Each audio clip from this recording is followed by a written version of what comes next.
Hello आणि नमस्कार. मी सुवर्णाचे जग या आपल्या मराठी यूट्यूब चॅनलमध्ये तुम्हा सगळ्यांचं मनापासून खूप खूप हार्दिक स्वागत करत आहे. आणि आज आपण बघतोय आषाढी एकादशी स्पेशल साबुदाण्याचे वडे. तर हे बनवायला खूप सोपे आहेत आणि एकादशीला सगळ्यांचाच उपवास असतो. तर बघा, अशा प्रकारे वडे बनलेले आहेत, एकदम आतून नरम आणि बाहेरून एकदम कुरकुरीत आणि क्रिस्पी.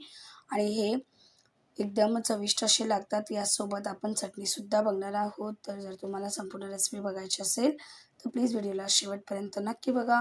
तर बघा, सुरुवातीला आपण काय करतोय ना, शेंगदाणे भाजून घेतोय. तिथे मी 1 वाटी शेंगदाणे घेतलेले आहेत. आता त्यांना काय करायचं आहे, मंद आचेवरती आपल्याला असं भाजून घ्यायचं आहे. तर जेव्हा आपण शेंगदाणे व्यवस्थित भाजून घेतो ना, तर काय होतं की यांची साल पटकन निघते. तर अशा प्रकारे काय करायचं आहे, भाजून घ्यायचं आहे. बघा, शेंगदाणे आपले मस्त असे भाजून झालेले आहेत. आता यांना थोडंसं थंड होऊन द्यायचं आहे. आता थोडंसं थंड झालेलं आहे बघा. आता याची साल काढून घ्यायची. एकदम पूर्णपणे थंड नाही करायचं आहे. हाताला जेवढं सोसेल तोपर्यंत थंड करायचं आहे. आणि बघा, अशा प्रकारे साल काढून घ्यायची आहे पूर्ण.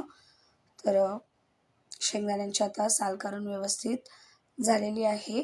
तर बघा, शेंगदाणे एकदम मस्त असे झालेले आहेत आपले भाजून. त्यांना आता आपण काय करूया, वाटून घेऊया. तर मिक्सरच्या जारमध्ये यांना घालून घेते आणि यामधले थोडेसे शेंगदाणे मी बाजूला ठेवलेले आहेत. तर ते आपण नंतर वापरणार आहोत. तर आता इथे मी कोथिंबीर घातलेली आहे. त्यानंतर यामध्ये मी घालते आहे हिरवी मिरची आणि आलं. तर 2 मिरच्यांचा इथे मी वापर केलेला आहे आणि 1.5 इंच आलं घातलेलं आहे. त्यानंतर चवीपुरतं मीठ घातलं आहे. आता यामध्ये घालायचं आपल्याला पाणी आणि पाणी घालून याला काय करायचं आहे, बारीक पेस्ट करून घ्यायची आहे. तर गरज वाटली तर नंतर अजून पाणी घालून याची पेस्ट बनवायची आहे. तर बघा, मी वाटून घेतलेलं आहे आणि यामध्ये अजून थोड्या पाण्याचा वापर मी केलेला आहे. तर चटणी आपली तयार झालेली आहे. तर आता वडे बनवायला घेऊया. तर त्यासाठी बघा, मी साबुदाणा घेतलेला आहे भिजलेला.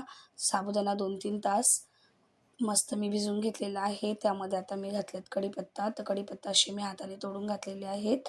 आता यामध्ये घालूयात आपण हिरवी मिरची. तिथे मी 3 ते 4 हिरव्या मिरच्या घेतलेल्या आहेत बारीक कापून. त्यानंतर कोथिंबीर इथे मी घातलेली आहे बारीक चिरलेली आणि ते मी साबुदाणा पाव किलो वापरलेला आहे. त्यानंतर आता इथे आपण घालूया चवीपुरतं मीठ आणि आता यामध्ये घालायचे जे आपण बाजूला शेंगदाणे ठेवले होते ते इथे घालून घ्यायचे आहेत.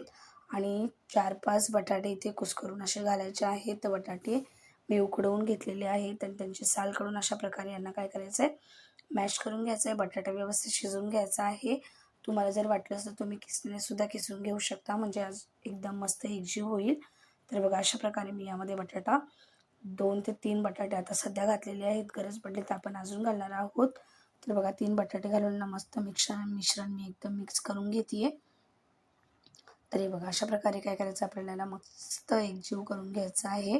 तर आता हे थोडंसं मिश्रण ओलं वाटते तर यामध्ये मी अजून थोडासा बटाटा घालते आहे. तर मी इथे 4 बटाटे मीडियम साईजचे वापरलेले आहेत. आता हे सगळ्याला मस्त कुस्करून मिक्स करून घ्यायचं आहे. बटाटा मस्त शिजल्यामुळे एकदम मस्त एकजीव झालेला आहे.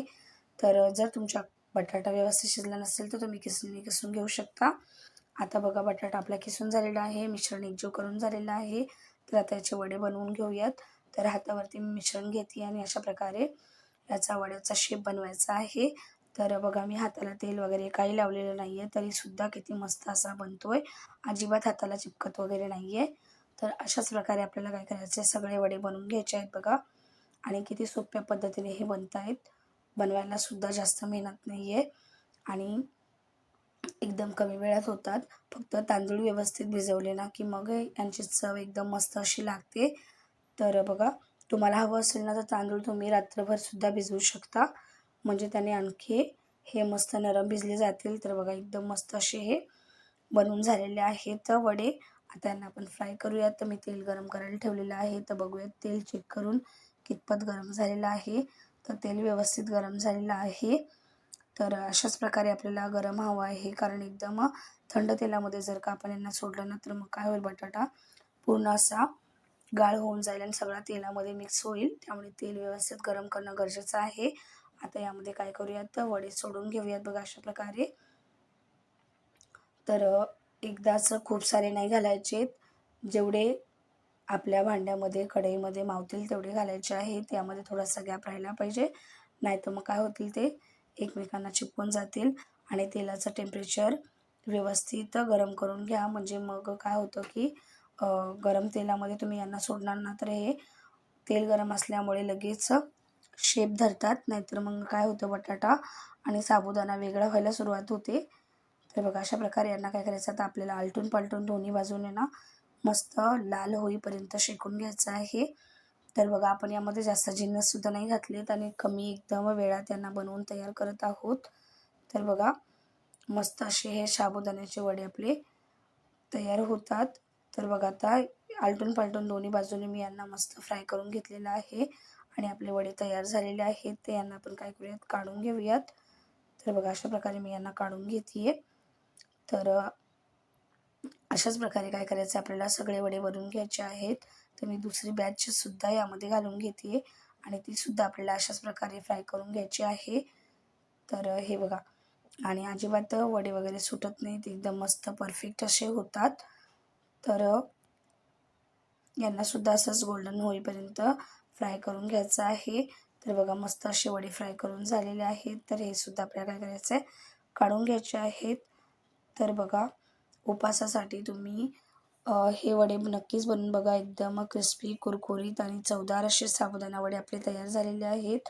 तर जर तुम्हाला ही रेसिपी आवडली तर प्लीज व्हिडिओला लाईक करा, शेअर करा, कमेंट करा, सबस्क्राईब करा माझ्या चॅनलला अशा सोप्या रेसिपी बघण्यासाठी.